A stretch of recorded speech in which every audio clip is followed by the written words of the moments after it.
Please बंद करा. काय करताय? आपल्या दादाची दुःखद बातमी कळाली.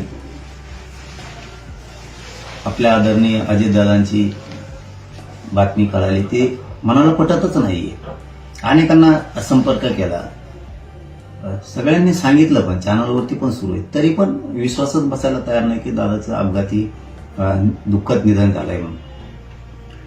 दादा म्हणजे खूप आता राज्याची खूप मोठी हानी झाली, खूप मोठं नुकसान झालंय. असा नेता होणे नाहीये. आता ही पोकळी भरूनच निघू शकत नाही कधीच.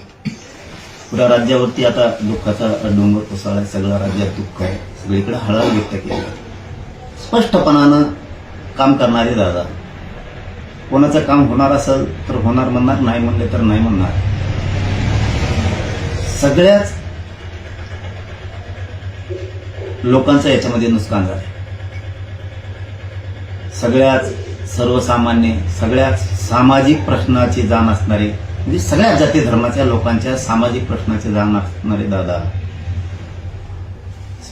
ती खूप मोठी आता हानी झाली.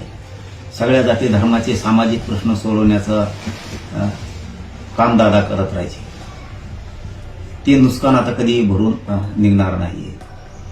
खूप मोठी हानी राजकीय सामाजिक महाराष्ट्रातच नाही तर देशात असा धाडसी निर्णय घेणारे असे दादा पुन्हा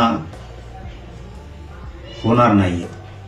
की खूप शेतकऱ्यांपासून सर्वसामान्य सामाजिक सगळ्या जाती धर्मांच्या लोकांचं खूप मोठं नुकसान झालंय. आपल्याही समाजाचं खूप मोठं नुकसान झालंय. खूप मोठा सामाजिक राजकीय आधार दादा होते सगळ्यांचा. ही बातमी आत्ताही पटतच नाहीये. दादांचं अपघाती दुःख निधन झालंय म्हणून काय बोलावं काय कळतच नाहीये. दादा नाहीयेत, दादाचं अपघाती निधन झालंय, या बातमीवरती विश्वासच बसत नाही. खूप खूप मोठं नुकसान याच्यात झालंय. खूप मोठा आधार राज्याचा, आपल्या सामाजिक राजकीय सगळाच खूप मोठं नुकसान झालं.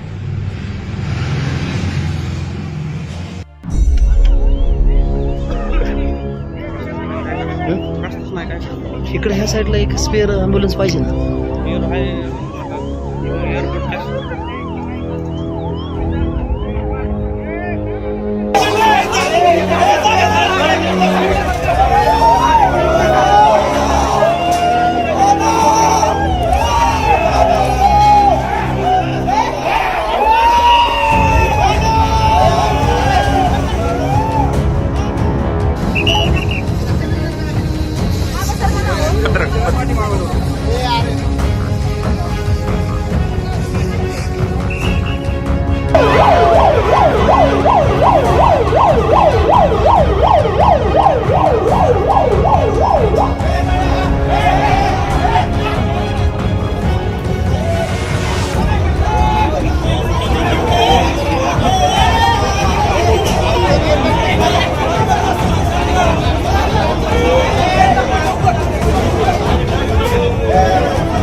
काय करते